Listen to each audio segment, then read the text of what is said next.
प्रिय विद्यार्थियों नमस्कार। आज हम लोग पढ़ेंगे किरातार्जुनीयम प्रथम सर्ग के अंतर्गत श्लोक 11 से 15 तक की व्याख्या।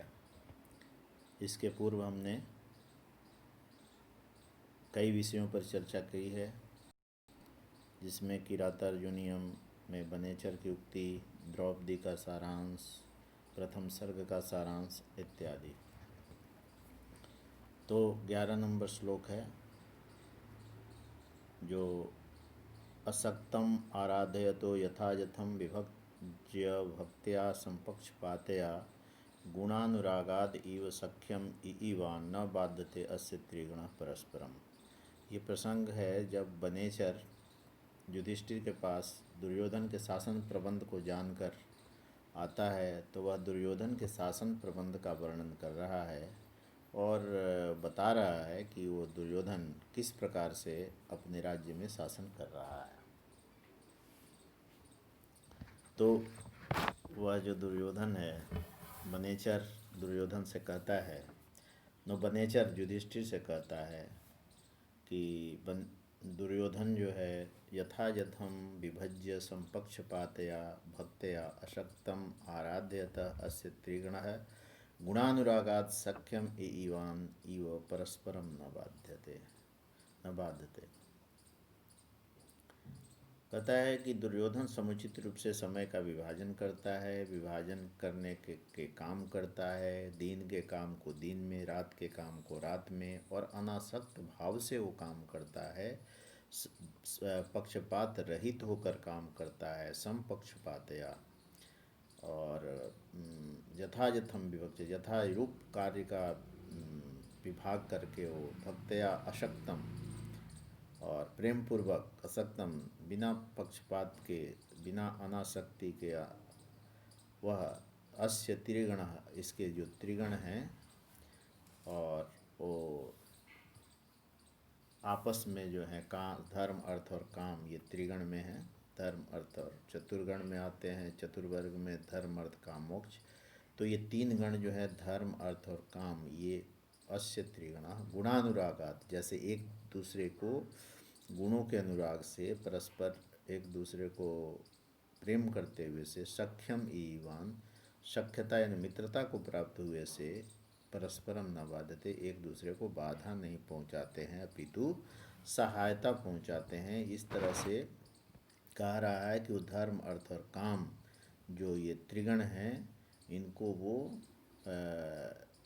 उसके राज्य में ऐसे शासन का प्रबंध कर रखा है कि वे सब इसके सहायक के रूप में काम कर रहे हैं। दुर्योधन अपने शासन के अंतर्गत धर्म अर्थ और काम रूपी त्रिभुज का पूर्ण ध्यान रखे हुए है। तीनों के प्रति समान भाव रखता हुआ वह उनका सेवन कर रहा है। उसके यहाँ धर्म सेवन के समय अर्थ और काम में कोई बाधा नहीं पहुँचती, न अर्थोपार्जन में धर्म और काम बाधा डालते हैं, काम के सेवन में अर्थ एवं धर्म का कोई विरोध नहीं होता। इस प्रकार समान रूप से इनके सेवन के कारण तीनों ही निर्बाध रूप से उसके राज्य में वृद्धि को प्राप्त हो रहे हैं। कभी ये मान्यता है कि ये तीनों ही दुर्योधन के गुणों के अनुराग से आकृष्ट होकर उसमें निवास करने के लिए अपनी सहज शत्रुता त्याग कर मित्र बन गए हैं। मानो ऐसा, इस तरह से वो बताना चाह रहा है कि उसके राज्य में जो धर्म अर्थ और काम जो परस्पर विरोधी स्वभाव वाले हैं, फिर भी वो मित्रता को प्राप्त हुए से, उसके गुणों के अनुराग से, यानी उसने सदाचरण अपना रखा है। भले वह ऊपरी रूप से अपना रखा हो, लेकिन वह अपना रखा है। इस प्रकार कवि ने जो ये कल्पना की है, इसलिए इसमें उत्प्रेक्षा अलंकार है। कवि की ये कल्पना है, संभावनम अथोत्प्रेक्षा प्रकृतिश्च समेनजत, इस प्रकार से जो इसका लक्षण है। तो और वंशस्थ, ये पूरे प्रथम सर्ग में वंशस्थ छंद है। यथौतु वंशस्थम उदीरितम जरऊ, इस तरह से ये जो वंशस्थ का लक्षण है। तो संस्कृत व्याख्या के लिए हम अन्वय को ये लेते हैं, जैसे यथायथम विभज्य संपक्षपात या भक्त्या आसक्तम आराध्यत अस्य त्रिगुणः गुणानुरागात सख्यम इवान इव परस्परम न बाध्यते।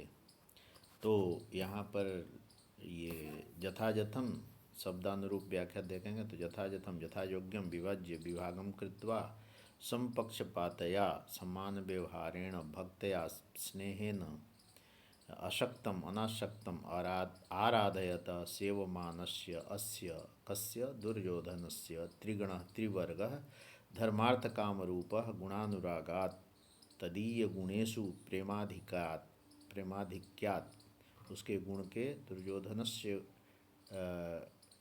गुणानुरागात् प्रेमाधिक्यात् सख्यम मैत्रीम इवान इव प्राप्तवान इव परस्परम अनुन्यम न नहीं बाधते पीडयति इति।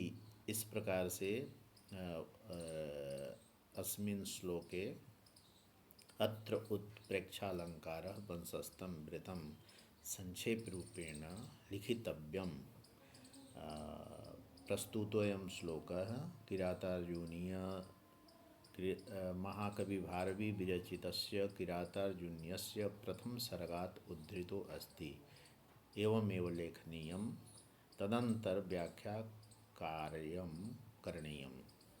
शब्दानुरूप शब्दशः अर्थ संस्कृते अर्थ कर्तव्यः तदनन्तरं विशेषम् अपि यत्किंचित् व्याख्याकार्यं टिप्पणीं सटीपणम् अलङ्कारः अपि निर्दिष्टव्यः छन्दो अपि दर्शितव्यः इति अलम्। दूसरा श्लोक देखें। निरत्ययं साम्नदान वर्जितं न भूरिदानं विरह्य सत्क्रियां प्रवर्तते तस्य विशेषशालिनी गुणानुरोधेन विना न सत्क्रिया। यह श्लोक भी उसके गुणों का ही वर्णन कर रहा है और वनेचर के द्वारा कहा गया है तस्य दुर्योधनस्य उस दुर्योधन का निरत्ययं साम निरत्ययं दोषरहितम निष्कपटकम शाम सांत्वना वचनम। सांत्वना जो वचन है वो दुर्योधन का निष्कपट मधुर वचन है। दान बिना दान के नहीं होता। दान वर्जितम न दान के बिना नहीं। भूरि दानम और पुनः जो उसका दान है उसके द्वारा प्रचुर मात्रा में जो दान किया गया है। प्रचुरम दानम वह जो क्या सत्क्रियाम विरहिन बिना सत्क्रिया के नहीं होता। सत्कार के बिना प्रवृत्त नहीं होता। जो दान करता है वो पूरे आदर एवं सत्कार के साथ करता है। विशेष शालिनी सत्क्रिया और वह विशेष आदर और सत्कार जो है गुणारूढ़ेन बिना गुणों के अनुरोध विशेष गुण वालों को ही दिया जाता है। गुणानुरोध के बिना प्रवर्तित नहीं होता। तात्पर्य है कि दुर्योधन साम दाम आदि उपायों का प्रयोग विवेक के साथ कर रहा है। वह किसी दुष्ट के क्रोध आदि शमन के लिए केवल प्रिय वचन बोलकर ही उसे नहीं समझ जाता अपितु उसे पर्याप्त धन भी प्रदान करता है। यदि किसी को दान देता है तो सम्मान पूर्वक देता है, सत्कार पूर्वक देता है। तिरस्कार या अपमान करके किसी को दान नहीं देता। किसी का विशेष आदर वह करता है तो उसके गुणों के आधार पर करता है। जो वास्तव में सम्मान के योग्य हैं उन्हीं को वह सम्मान करता है। यानी योग्यता का वह पूर्णतः परीक्षण और योग्यता के आधार पर वह लोगों का आदर और सम्मान कर रहा है। यानी योग्यता की पूजा हो रही है, अयोग्यों की नहीं। यह वो बताना चाह रहा है।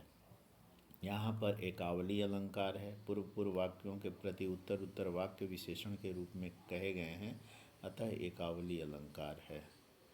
तो वंशस्थ छंद है ही। 13 नंबर जो श्लोक है। वसुनी वांछन न वसी न मन्युना स्वधर्म इत्येव निमित्त कारण गुरुपदिष्टे नृपौ सुते अपि वा निहंति दंडेन सधर्म विप्लवम। धर्म का आचरण वो कैसे कराता है, धर्म को कैसे लागू करता है, उसका इसमें वर्णन किया गया है। वशी तक कह दिया गया। वशी जितेंद्रिय वश में कर लिया है अपने इंद्रियों को जिसने ऐसा। तो वशी का जो पर्यायवाची है जितेंद्रिय है। वशिष्ठ जितेंद्रिय वह। वसुनी वांछन न वसुनी धनों को की इच्छा न करता हुआ, धनों को न का लोभ न करता हुआ और मन्युना न और क्रोध भी नहीं करता हुआ, किंतु निवृत्त कारण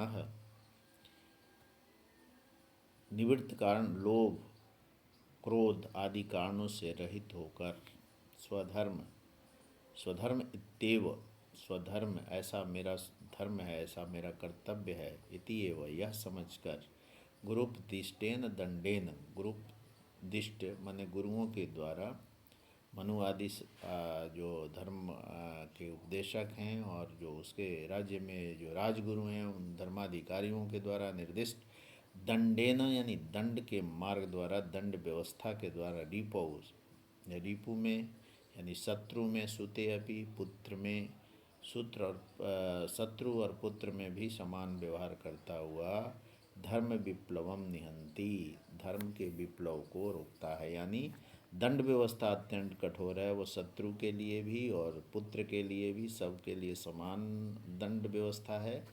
जितना जिसका दंड है उस परिमाण में उसको दंडित करता है। इस प्रकार से वह उसने एक न्यायप्रिय राजा की स्थिति को प्राप्त कर लिया है, ऐसा कवि के कहने का अभिप्राय है।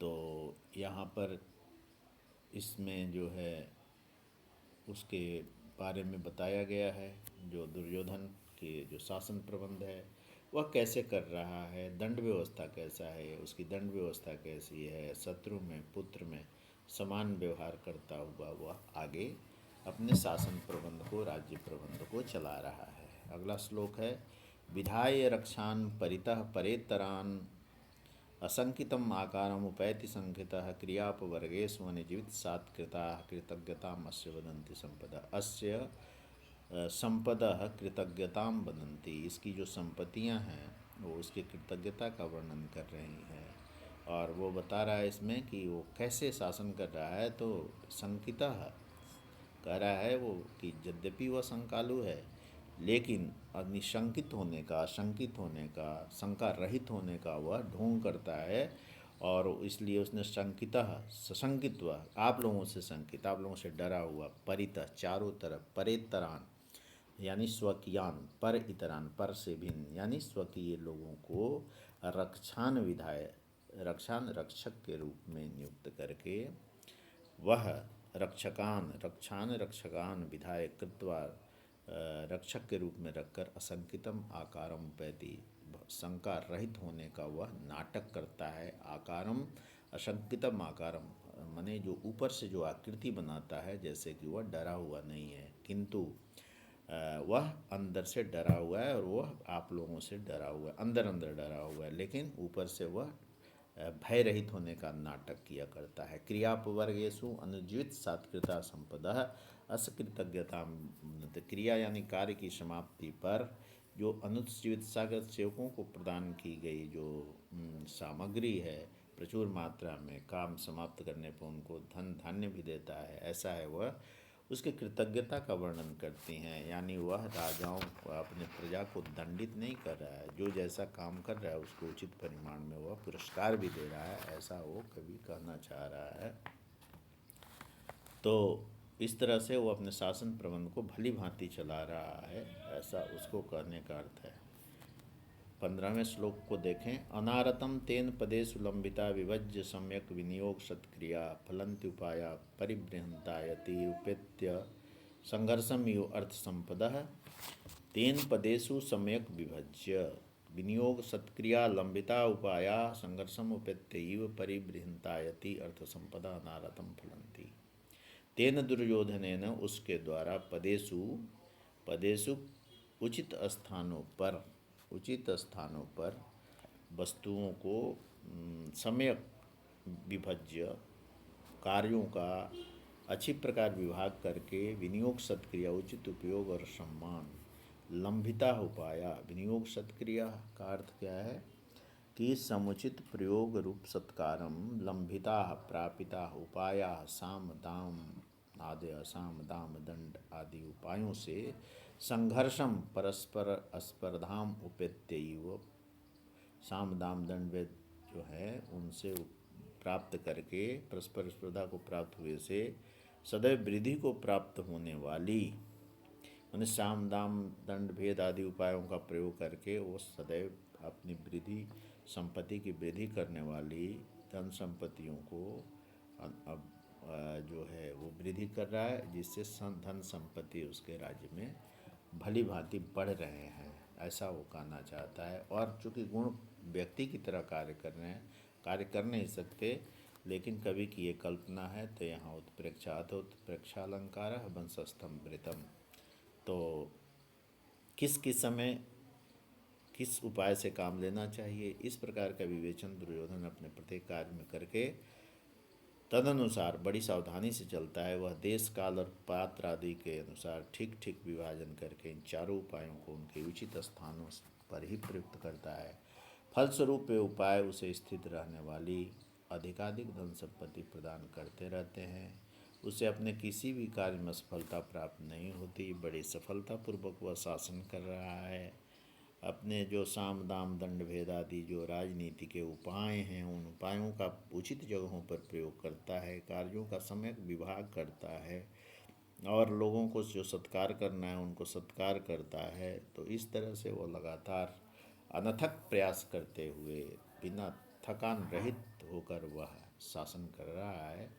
यद्यपि कि पूर्व में बताया कि संकालु है, आपसे डरा हुआ है, फिर भी वो ऊपर से भय रहित होने का आचरण करता हुआ, नाटक करता हुआ अपनी प्रजा में लोकप्रिय हो रहा है, ऐसा कवि कहकर उसके शासन प्रबंध का वनेचर के मुख से वर्णन कराता है। और इस तरह से कवि ने उसके शासन प्रबंध के बारे में वर्णन करता हुआ साम दाम दंड आदि जो उपाय हैं वो राजनीति के उपाय हैं, और इसका प्रयोग करना चाहिए और राजा लोग करते हैं, इसका भी एक तरह से वो इंगित किया गया है। तो भारवी जो है राजनीति के निपुण वेत्ता हैं, और उन्होंने इस किरातार्जुनीयम के अंदर एक से एक राजनीति के गुण तत्वों का निदर्शन किया है और उसका उल्लेख किया है, उसकी चर्चा की है, जो आज के काल में भी समीचीन है। और यदि आज के भी जो शासक वर्ग इस किरातार्जुनीयम का अवलोकन करे, इनसे प्रेरणा प्राप्त करे, तो वह अच्छा शासक बन सकता है। तो यह किताब, यह पुस्तक और यह जो महाकाव्य है एक सार्वकालिक लाभकारी है, और इसको हमेशा जो शासन प्रबंध वालों के लिए उपयोगी है। आज इतना ही, धन्यवाद, नमस्कार।